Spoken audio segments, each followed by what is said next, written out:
Hi there, this is Quintin introducing you to Computer Science in the Classroom 4, which is an honours option course available to you next year. I'd meant to come and introduce this to you in person in PSD3, but I'm afraid I ran out of time. But it's something worth you knowing about now, as you'll see later.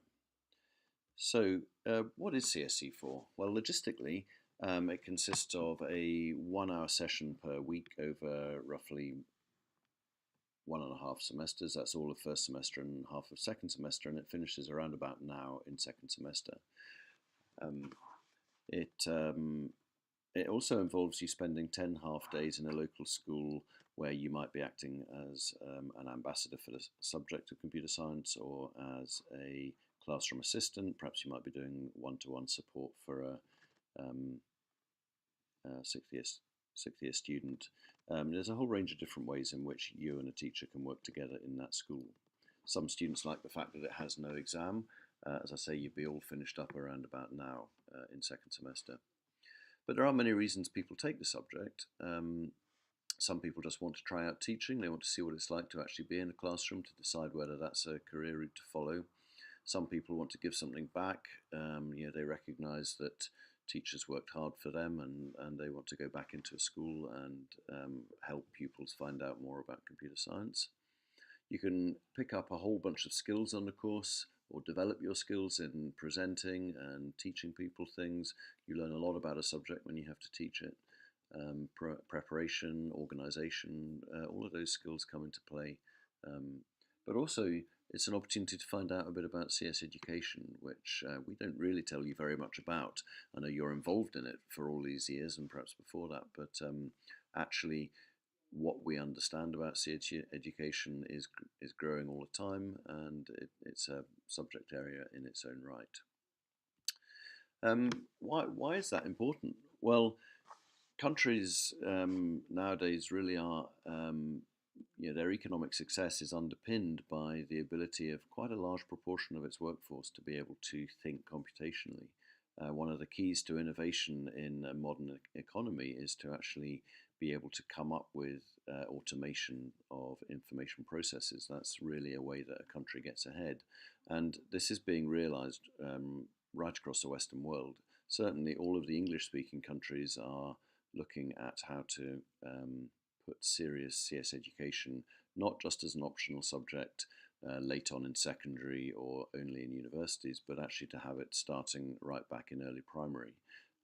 Now, some of you Eastern Europeans, I know you've had good school educations in computer science, but in a lot of Europe and, as I say, all around the world, it's not really been a big subject in the school system.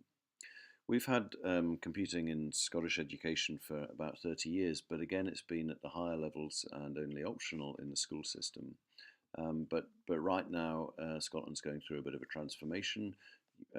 We in Glasgow here, Glasgow University, are helping define a new curriculum which will go from around about the age of 3 to 5 and lay in the foundations that will help people learn computer science a little bit later on. And I think one of the reasons some people find computing really quite difficult is they don't have those foundations in the first place.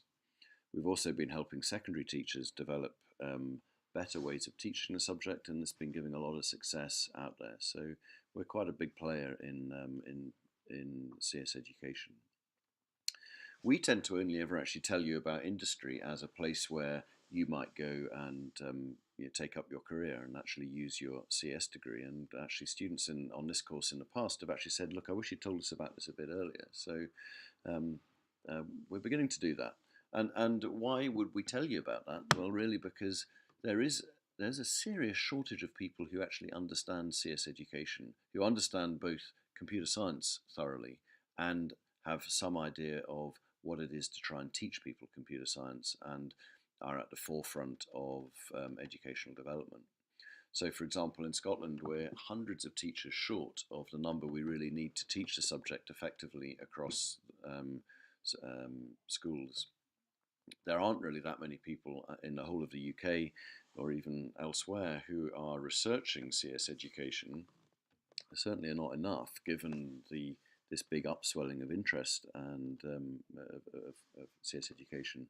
And really, there aren't very many people in leadership positions who really know about computing. And so, you know, this is really a big problem when it's clear that we need a lot more CS education right across our countries, but that the people who are heading up education um, often don't know that much about computer science itself. And so there's lots of different options here. If you know a bit more about CS education, it might open up a lot of interesting avenues that aren't just you going to become, a software engineer or a programmer or something like that. So why am I telling you about this right now? Well, if you do want to take this course, then we need to know before the summer. There's a lot to set up in terms of the school that you'll go to, and